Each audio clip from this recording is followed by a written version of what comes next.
প্রকৌশল শিক্ষার্থীদের পূর্ব ঘোষিত লং মার্চ টু ঢাকা কর্মসূচির অংশ হিসেবে প্রধান উপদেষ্টার বাসভবন যমুনা ঘেরাওয়ে যাওয়ার সময় পুলিশের সঙ্গে সংঘর্ষে অন্তত ২৫ জন আহত হয়েছেন। সরকারি নিয়োগের ক্ষেত্রে ডিপ্লোমা প্রকৌশলীদের জন্য সংরক্ষিত কোটা বাতিল সহ ৩ দফা দাবি নিয়ে শিক্ষার্থীরা হোটেল ইন্টারকন্টিনেন্টালের সামনে পুলিশের ব্যারিকেড ভাঙতে চাইলে এই সংঘর্ষ বাধে। এসবে সাউন্ড গ্রেনেড, টিয়ার শেল ও জলকামান ব্যবহার করে পুলিশ বিক্ষুব্ধদের ছত্রভঙ্গ করে দেয়। ইমদাদুল হকের তোলা ছবিতে আরো জানাচ্ছেন ইমদাদুল্লাহ বাবু।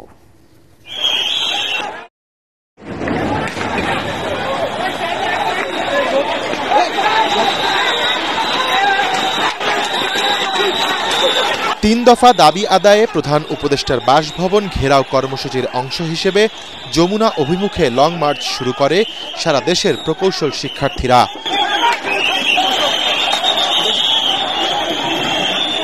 এ সময় পুলিশ তাদের ব্যারিকেড দিয়ে আটকানোর চেষ্টা করলে বাধে সংঘর্ষ।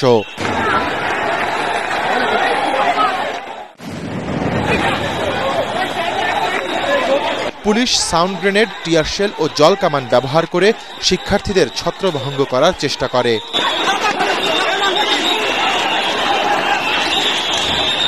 কিছুটা পিছু হটে পরিবাগ মোড়ে রাস্তায় এসে বসে পড়ে শিক্ষার্থীরা।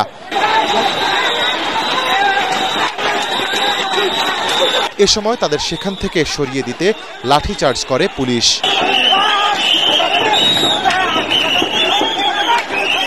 জবাবে শিক্ষার্থীরা পুলিশকে ধাওয়া দিলে তাদের প্রতিহত করতে আবারও সাউন্ড গ্রেনেড ও টিয়ার শেল ছোড়ে আইন শৃঙ্খলা রক্ষাকারী বাহিনী।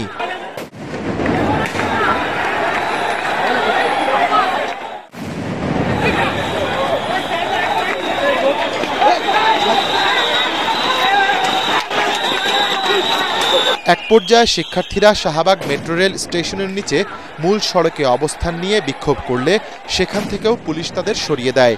এ সময় হোটেল ইন্টারকন্টিনেন্টাল, বাংলাদেশ মেডিকেল বিশ্ববিদ্যালয় ও শাহবাগ এলাকা পরিণত হয় রণক্ষেত্রে।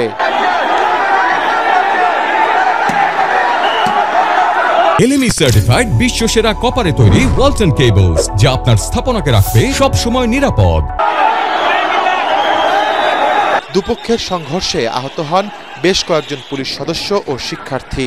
আমরা যমুনার দিকে আসা পুলিশ আমাদের উপর লাঠিচার্জ করছে, আমাদের হাতে পায়ের কাছাকাছি ওরা গ্রেনেড মারছে। প্রথম সাউন্ড গ্রেনেডটা আমার পায়ের সামনে এসে পড়ে, তখন আমার এই ব্লিডিংটা হয় এবং আমি ওখান থেকে পড়েছিলাম। আমার বন্ধুরা আমাকে উঠায় নিয়ে এখানে চলে আসছে। শান্তিপূর্ণ মিছিলের উপর অতর্কিত হামলা করলো। কোন দেশে আমরা বাস করতেছি, কিভাবে এরা করতেছে এইসব? পুলিশ যে জনগণের শত্রু ছিল ঠিকই, যে আমাদের শত্রুই থেকে গেল, তারা আমাদের বন্ধু কখনো হতে পারেনি। প্রায় 2 ঘন্টা ধরে চলে দুপক্ষের সংঘর্ষ এবং ধাওয়া পাল্টা ধাওয়া। পরে শিক্ষার্থীরা শাহবাগ মোড়ে এসে অবস্থান নিলে পরিস্থিতি শান্ত হয়। পুলিশ বলছে সংঘর্ষের এই ঘটনায় আইনি ব্যবস্থা নেওয়া হবে।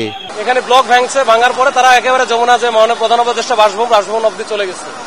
এরপরে ওখান থেকে আমরা কিছু ফোর্স ওখানে জড়ো হয়ে তাদেরকে প্রতিরোধ করে ওখান থেকে আস্তে আস্তে তাদেরকে ঠেলে নিয়ে আসার চেষ্টা করেছি। তারপরও কাজ হয় নাই। তারা প্রচুর ইট মারছে, আর যে তাদের কাছে যে হেক্সা চাকু টাইপের ছিল, এটা কয়েকটা জায়গায় আমাদেরকে মারার কারণে আমাদের কয়েকটা ছেলেপেলে কিন্তু এখন গুরুতর আহত। এবং আমার এখানে দেখছেন যে আমার এখানে ব্যাপক আকারে লাক্সিসন থেকে ঢিল মারতেছে। তারা অনেকে মাঝখানে এসে মিডল আমাদের সমাধান করার চেষ্টা করতেছিল, ওদের মধ্যেও তাদেরও কিন্তু লাগছে। এর আগে ডিপ্লোমা প্রকৌশলীদের নামের আগে প্রকৌশলী লেখা বন্ধ করা, তাদের পদোন্নতি দিয়ে নবম গ্রেডে উন্নীত না করা এবং 10ম গ্রেডে স্নাতক প্রকৌশলীদের সুযোগ দেওয়ার দাবিতে শাহবাগ মোড় আটকে বিক্ষোভ করে শিক্ষার্থীরা। এতে নগর জুড়ে সৃষ্টি হয় ভয়াবহ যানজট। ইমদাদুল্লাহ বাবু, ATN বাংলা, ঢাকা।